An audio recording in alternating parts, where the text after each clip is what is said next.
اعوذ باللہ من الشیطان الرجیم بسم اللہ الرحمن الرحیم۔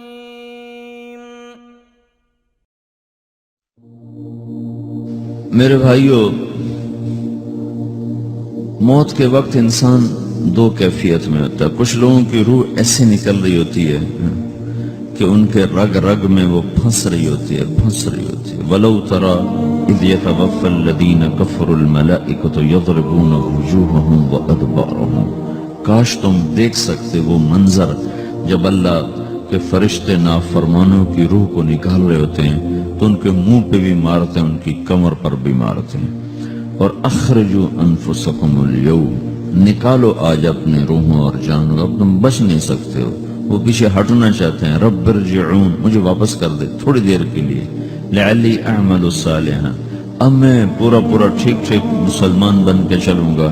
تو اس کے جواب میں ہوتا ہے، اور حدیث پاک میں آتا ہے کہ ملک الموت اترتا ہے، اس کے ساتھ 4 فرشتے ہوتے ہیں، وہ 4 فرشتے آتے ہیں، اس کی پٹائی شروع کر دیتے ہیں۔ ابھی پرسوں یہ حدیث میں نے پڑھی ابن ماجہ میں کہ ملک الموت کہتا ہے ایتھا النفس الخبیثہ کانت فی الجسد الخبیث، اے خبیث روح جو خبیث جسم میں تھی، اخرج باہر آؤ۔ اب وہ واپس تو ہو نہیں سکتا، اپنے آپ کو روک تو سکتا نہیں، تو وہ حیران پریشان خوف زدہ، تو اس کے جواب میں اس کو ملک الموت کہتا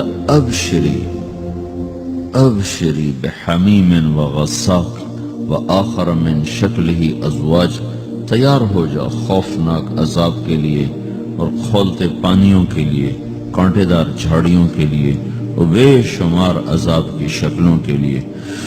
تو اس کی روح کو جب کھینچتے ہیں تو رگ رگ سے وہ کٹ کے نکلتی ہے، تو سارا وجود زیر و زبر ہوتا ہے، سکرات کا